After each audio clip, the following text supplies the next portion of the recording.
Hey everyone, this is Brian Hatch, founder of Automate Big, and I want to jump to another episode of Marketing Runs Deep and talk to you about some of the frequently asked questions that I get as I'm out and about telling people what we do here at Automate Big. And one of those is, how can I run ads by myself, for my thing? And that's a great question. There's a lot of people that want to go into the nuts and bolts and all the details and figure out all the cool things like an agency would, or someone that's going to run your ads should.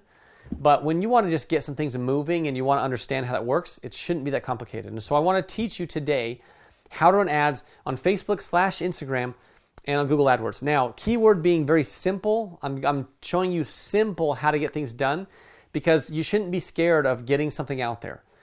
Even on your organic side, if you're going to post a cool video like this that's just value to help other people get ahead in whatever you're going to do for them, well, even that, if I just post it by itself on my pages, it will only get so many people to see it. No matter how many followers you have, if you don't put a little money behind it, it doesn't get out to your whole audience. Even though you might think that if you have 1,000 followers or 10,000 followers, that all 10,000 are going to see what you posted, that's incorrect. So even then, you probably need to be able to put a little money behind what you create. It goes a lot further. And you can get things done, get videos seen for less than a penny per view. Some cool stuff out there. So today I'm going to jump right on the computer and go through very simple, very simple, how to set up a quick ad on Facebook/Instagram and on YouTube. That's it. And I'm not going to go into all the semantics and all the really high level tips, just basics. So go ahead and check this out. We're going to jump on the computer and go from there. Jumping right into Facebook ad creation, I want to remind you that we're going to go straightforward, simple.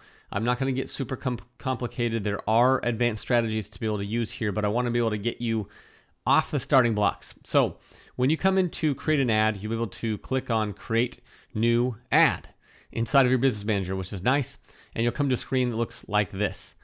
From here, you'll be able to choose what are your marketing objectives, what are you after. Today, I'm going to show you engagement, and this is more along the lines of if you want people to comment, to engage, to watch a video, to check out what you're doing, which is the purpose of this specific video. There are different strategies. Brand awareness on this side of the fence is your lowest level. It's going to be your cheapest style ad because it's very cheap, but you're not going to track a whole lot of results considering what you could do with the other options here. And then you've got consideration, where you're going to get website clicks, you're going to get people to watch your videos or engage with your posts, which is really cool. And this is a good place I like to start. I typically don't start in the brand awareness. It's a little bit too low on the totem pole for me. I want to be able to do a little bit more. And then conversions over here will get you, if you're tracking conversions when they're going to go to a sales page and go from there, which you want to use ads in phases. So if you're starting a brand new ad, this is the reason why I'm starting an engagement here. If I'm starting a brand new ad, I want to get people to engage with my topic, with my conversation. And so how I do that is I use that as my objective instead of going all the way to conversions first, where that's like trying to get someone to buy something. I might need to be able to kind of drum up a warm audience that recognizes my face, my name, my brand. And that's why this category, traffic and engagement, are my two favorite to be working on. Brand awareness will get you page likes, which is a conversation for another day. But traffic engagement are a great places to start. So you come down here, and again, you can look for engagement, page likes, event responses. Today, I'm working on getting more people to watch my blog episode here. And I am going to launch this ad right here while we're talking, which will be fun.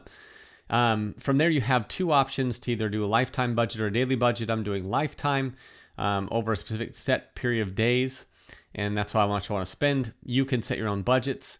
Knowing that I'm looking for engagements, which should be pretty cheap. I'm just trying to get thousands of people to watch and engage with my post. From there, I hit continue, and that will take me to the audience section here. And here, you'll note that on each of these pages, I'm using a specific set of criteria to name. Even when I come here to the objective side of the fence, I have this specific naming convention. There are different ways and versions of how to do that. You just want to make sure that it's clear to you what you're doing. For me, this is the objective, and this is what I'm going to be working on. So then when I go to the next page, I want my ad set. This is kind of not the ad level. There's 3 levels to creating an ad here. The ad set name for me is going to tell me a little more about who I'm targeting. Okay. That's how I use this ad set naming convention. The default that you get from Facebook is very simplistic. As you go through here, you're going to create your own audiences. I recommend looking, and that's another conversation for another day as well, is to go through and really understand your audience. For me, I'm specifically targeting specific cities big cities in specific countries that speak English, that are interested in my product or service or the topic of my conversation. And then I want to make sure that I'm excluding certain people that I don't really want my ads to go in front of. And then I also want to kind of layer who's who. So this is a very brief, very basic level, but you can get a targeting strategy that gets you an idea of who you're after. You don't have to be super specific as you're starting. The better you're working on when you have sales, the better it's going to be for you. And it's funny how in this section, even though my audience is rather large, millions of people, I like the arrow to point in the center. Usually 2 to 4 million is what I'm shooting for. In this case, with an objective of engagement, I'm cool with being a little bit wider spread, and not too broad though, where I'm targeting tens of millions of people. Does not work for me. And then from there, I'm going to come down here and I am looking at specific placements. You can go to automatic placements, and then Facebook will and Instagram will look and see what your video, your ad is actually going to use, and it will automatically place your ad wherever it possibly can. For me, I like to exclude Audience Network when I'm getting these things moving, because it's just a little different engagement.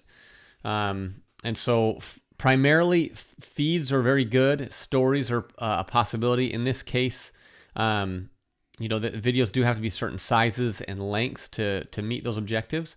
But I like the feed. So if you're going to pick anything, the feeds is probably your best bet to get started, or use the automatic and see what you come up with. But from there, I'm setting the time of when I'm actually going to be doing these, when this boost is going to work, and then I hit continue.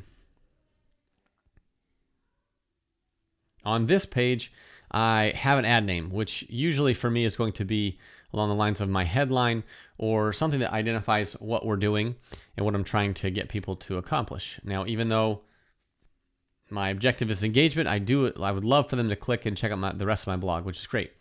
You want to make sure you connect your Facebook and your Instagram pages so that it works on both platforms.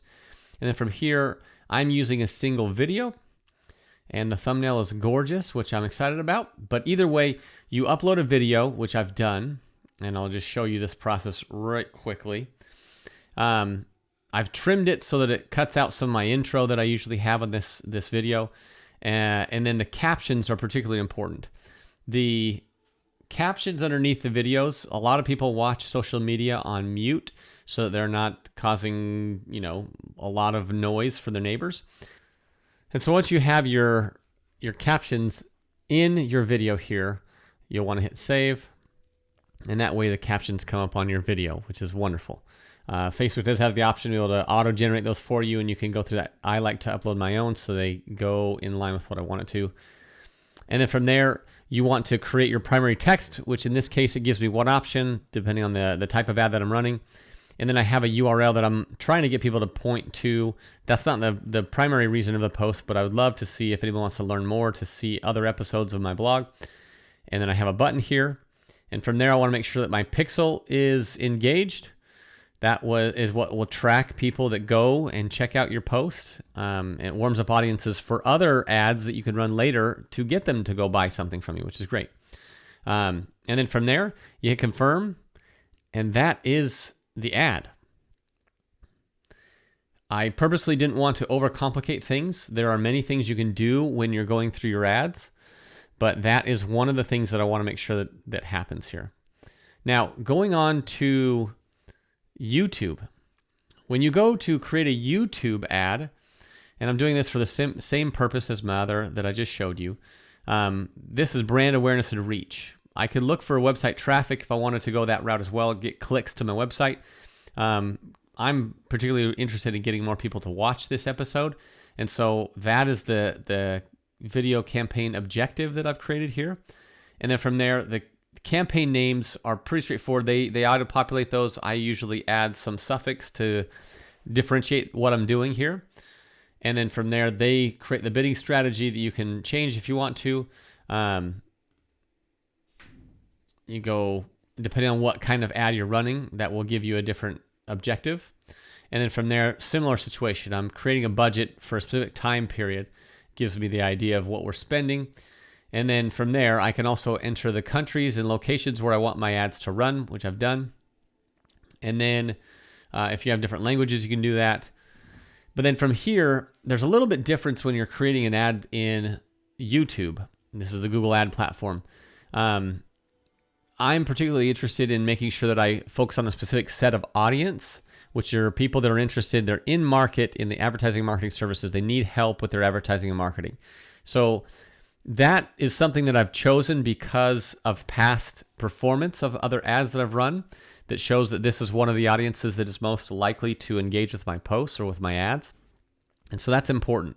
But different than Facebook, I'm not going to layer those quite so stringently.